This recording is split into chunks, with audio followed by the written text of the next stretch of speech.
UC to Blackwell, adding lights by pt2 in parts of Lakeside and in North Village. Just recently, we added lights over by the bell tower. It is my belief that, you know, work administration establishes things, but it doesn't really fix the root of all of our problems.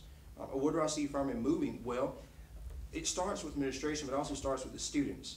I think I've worked a lot with administration, not just on lights, but with parking, ticket appeals, with helping students with courses. I'm very active on the freshman year seminar committee that is doing some great things to help our freshmen transition and giving them the resources to make Furman a more enriching experience. But it's going to take more than just working with administrators. It's going to take more than sitting down and eating dinner with them.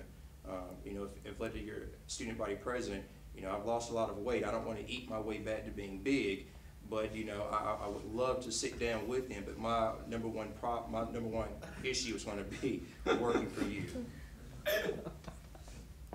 Thank you, Mr. Abel. Oh, okay. Well, I already mentioned some of my goals that were more sort of the organization of AFS, but really the point of doing those changes is not just for the sake of changing the organization. I think that by doing that, AFS is going to be able to do some of the things that we've talked about doing and be more effective when it talks to faculty and administration, especially about things like the cost of tuition, which every year it's always like, you know, they'll ask someone on AFS will report to administration and you know, the cost of tuition is too high, but there's not any real proactive effort to engage in that conversation in a more meaningful way. And I think that if AFS was more organized and focused around about specific goals like tuition, like making the calendar and the curriculum work a little better for students, I think that we could accomplish some of those goals. Another idea that I had about as far as interacting with students was on Friday have like office hours where the AFS office is, where like any student can basically just walk into the office and just talk with the executive council and the leadership of our student government. Because I mean, truth be told, people don't have a really open line of communication with the people who really you know, run our student government. And I think that that communication would be a very important part of moving our AFS forward. Mr. Griffin, 30 seconds. What was the question again? And here it is. How have you worked with the administration and students to accomplish the goals for the university, and what have some of these goals been? Okay. It's okay, you have wonderful comments. I think for people in my class that know me, they know that I'm about results. You know, I'm not a lot about talking. Administrators that I know I've worked really hard with. And, you know, I think in interest of time, I won't elaborate more because it's just 30 seconds, and I'm probably at like 5 seconds to go. I'm sorry, I'm afraid I answered the wrong question with that one. Yeah, right ahead, you can have your 30 seconds. Okay. Well, actually, when I was sophomore president, I served on the academic policy committee to work with some of the approval of the courses for the new calendar.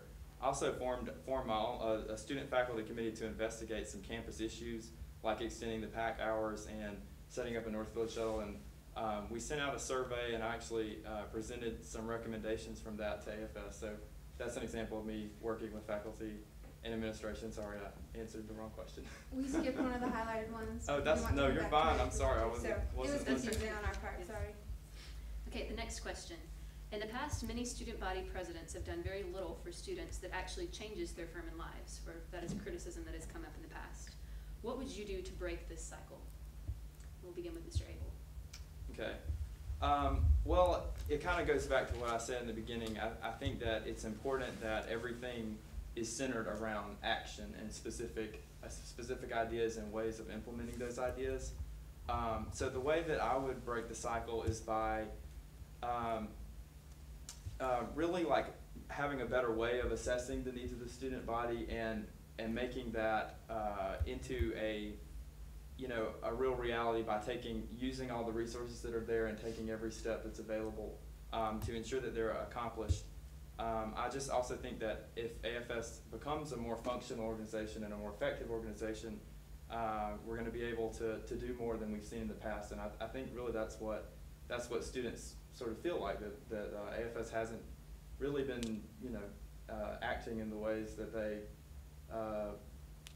are expecting, and I think that that's important to break that cycle.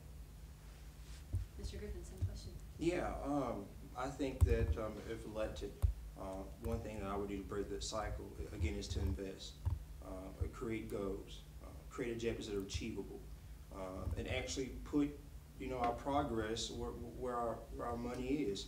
For far too long, AFS presidents have sat back. They sat with people and they've talked and they've eaten and they've talked and they've got more food on their plates. I think we have to be in the business of helping and establishing trust within our student body. People don't know about AFS. Why? Because we don't have effective leadership. People are not active. Why? Because they are not told what we are discussing. They are not invited. There is no partnership. There is no trust. There is no order. I know at times I can seem to be overbearing. I can seem to be too devoted and too committed, but it's because I care. And I think that by electing a president that has all of these characteristics, not only will we break that cycle, but we will create the next generation of future leaders of Furman that will be advocates, that will fight for students, and that will get the job done the right way that first time.